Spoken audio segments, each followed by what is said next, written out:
Hi, this is David at Stoneyard.com. We're here in Littleton, Mass, and we're going to put together a 36-inch Contractor Series Stone Age fireplace. So these fireplaces are all pre-assembled, so we just need to unpack this.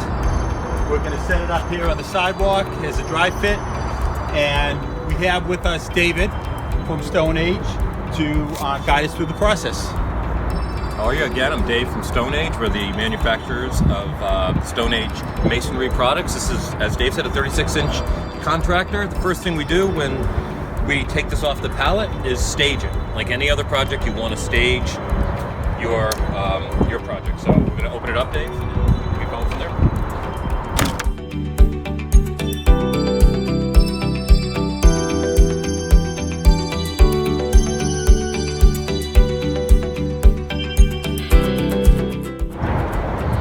Okay, here we are. We have the 36 Contractor staged. As you can see what I did here, the base plate, which is the heaviest piece of the unit, it's about 275 pounds. We placed that where we want it to be. Again, we're doing a dry stack today. Normally I would have enough mortar mixed for about a half an hour, which is about halfway construction, which would be about 2 buckets of our refractory mortar that comes with the kit. But with doing a dry stack today, we're not concerned with that. We just want to show all the different components to the 36 Contractor. So the first step is establishing level, which we have here, and this is our base plate. On either side, we put our first section of the wall. Dave, you can just put that side there. Do just what I'm doing right here. It'll line up flush in the front. Again, we're building a fireplace here, folks. We're not making a bathtub. It doesn't have to hold water. So everything, when you're working with masonry material, you have that 3/16 tolerance with everything that we do. So what we would have done here, you would put a bead of mortar on the back that would compress down to about a 3/8 of an inch joint. You would bed that. You would now mud your inside corners here, and we would put in the back wall.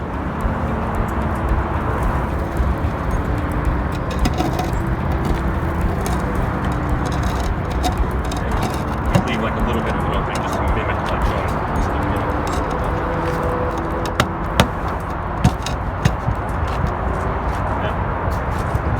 Now what we're using here to make it look like it's, to just have everything line up, we're using some of our packing styrofoam to represent mortar.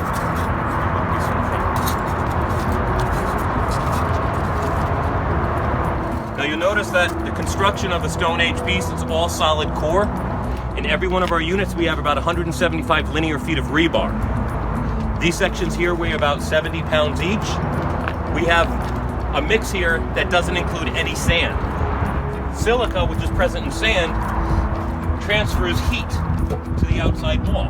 With the Stone Age product, since we don't have that sand in here, we don't have heat transferring to the outside wall, but we do have a 3-part aggregate, C-car, which acts as like a vermiculite. When it expands with heat, creates an airspace, which is the best insulator from heat, fiberglass, and rebar.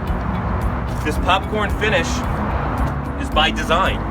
It's ready to receive veneer without having a scratch coat.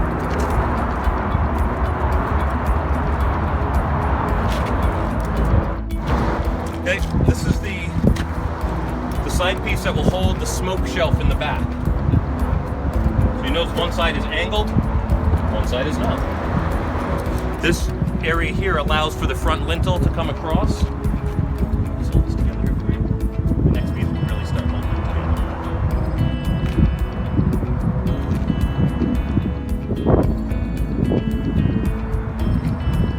Again, if we had mortar, this would be staying together. There gets to a point where this will all rack together. Just like when you're doing wood framing, you just need a member to go across the whole back. And that's what I'm going to be getting right now, which is the smoke shelf. Okay, we're putting the angled smoke shelf on now.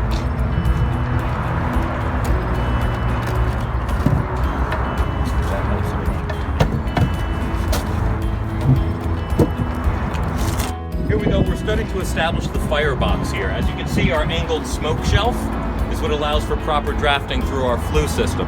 The next piece to go on is the rear throat section. After the rear throat section, you'll notice we don't have fire brick in here yet. that's the time to do your fire brick. Today we won't be installing fire brick, but we do want to stop the video so you can take a look at, after the rear throat section is on, that you'll know that's when you would start to fire brick.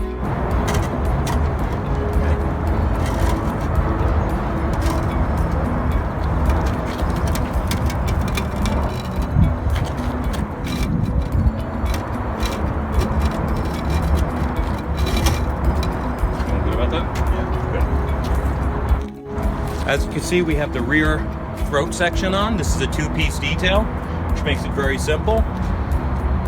Once again, reminding you, we're doing a dry fit. You'd put a bead of mortar here, there'd be a bead of mortar around the joints, and when you set the pieces in, it'd be to about a 3/8 inch joint. Now's the time to do your fire brick.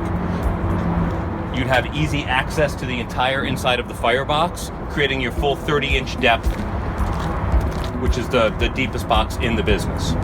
Again, the fire brick will come up to this joint line here, the bottom of the smoke shelf and the second side wall piece.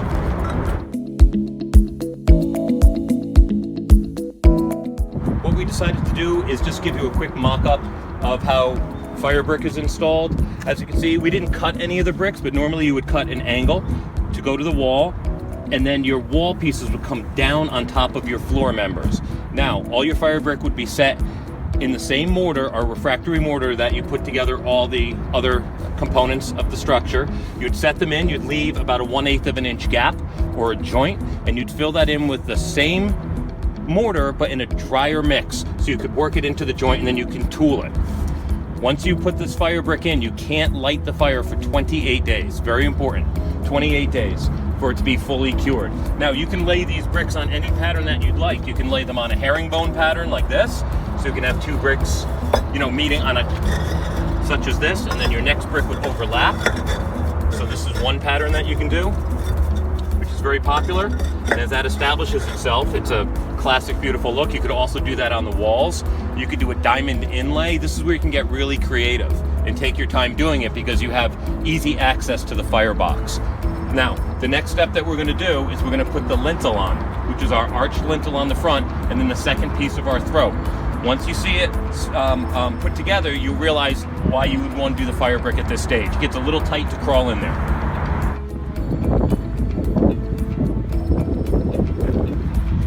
Now, this is the arched lintel. It also comes in a straight lintel. All you have to do is ask Dave at the Stoneyard. You will get a straight lintel. Okay. Putting on the second section of the throat.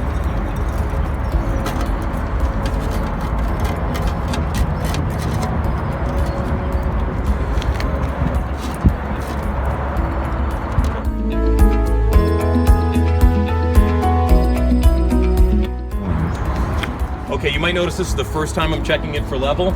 That's only because we did a dry stack, and without the mortar acts as your shim. So as you're laying in your mortar bed, you would use a dead blow hammer to set your components into that mortar, check for level, and check for plumb as you're going along. And when you check for level, remember, the world is round, so we have to go this way and that way. Okay, it's time to start putting the chimney extensions on. And you'll notice we're sliding them on here. But if you had a mortar bed, already established, you'd want to place it down. And in that mortar bed, always drag your trowel through the center of the mortar bed. It's a good idea to wet that mortar bed a little bit, because when you put the component on, it'll create a suction and start the curing process faster.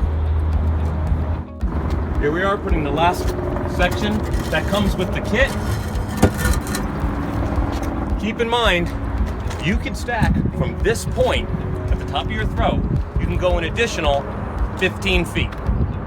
It comes in 6-inch sections. We have 3,500 PSI, so it can support the weight, no problem. Includes our dry build of our Contractor 36. Keep in mind, this also comes in a 24-inch unit, a 48, and a 72. This is only the beginning of the Stone Age line. We also carry wood storage boxes that will complement this. I'm sure that'll be in videos to come, as well as masonry pizza ovens. I'm not certain how long the time lapse of this film will be, but it took us in total about 15 minutes to assemble this. Had we been mixing mortar and assembling this with mortar, that would increase it to about an hour and a half, allow for an additional hour for the fire brick. So in 2.5 hours or before lunch, you would have already begun to veneer. Most important message after doing all this is plumb and level all the time, even though the world is round, and wait 28 days before you light your first fire.